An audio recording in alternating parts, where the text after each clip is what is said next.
এখন আমরা বর্ণগুলো দিয়ে তৈরি শব্দ শিখব। গিয়ক, দ্বিগুত, বিয়ুপ এই তিনটি বর্ণ যখন শব্দের সামনে বসে তখন এটি তার সাধারণ উচ্চারণ থেকে কিছুটা ভিন্নভাবে উচ্চারিত হয়। যেমন গিয়ক, যদি কোনো বাক্যের প্রথমে বা শব্দের প্রথমে গিয়ক বসে এর উচ্চারণ গ না হয়ে খ এর মতো হয়।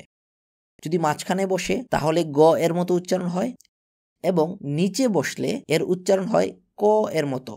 যেমন খাজি অর্থ বেগুন, খাগু ফার্নিচার, গিয়ক আ গিয়ক উ খাগু, গিয়ক আ খা গিয়ক উ গু খা গু অর্থ ফার্নিচার।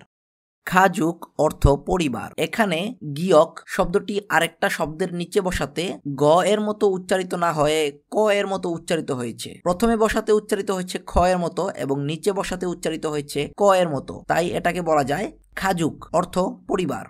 দ্বিগুতের ক্ষেত্রে এর সাধারণ উচ্চারণ দ, তবে শব্দের সামনে বসলে এটি সাধারণত থ এর মতো উচ্চারিত হয়।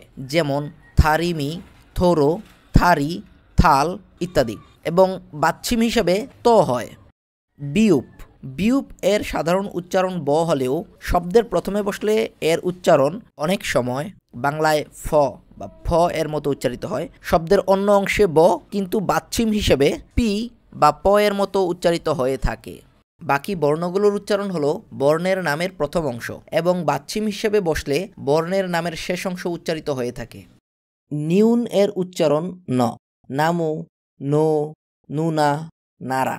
রিউল শব্দের প্রথমে বসলে বা উপরে বসলে র উচ্চারণ হয় এবং নিচে বা বাচ্ছিম হিসেবে বসলে ল উচ্চারণ হয়। যেমন রাদিও, রোমা, মাল, জাল ইত্যাদি।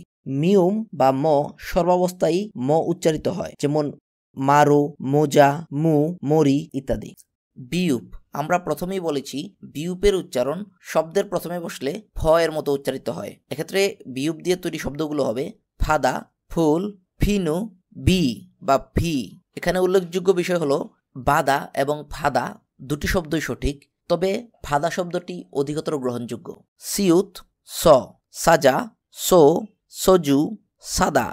ইয়ং, অ, আগি, উরি, গাং, সারাং।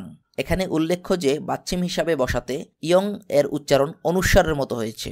জিউত, জ, যা, খাজি, জারু, জিগু।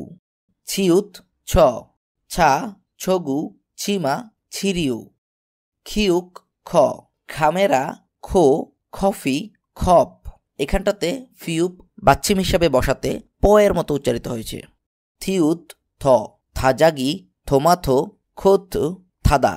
ফিউপ, ফ, ফা, ফোদো, ফিজা, ফাদো। হিউত, হ, হামা, হরি, উহু, হানা ইত্যাদি।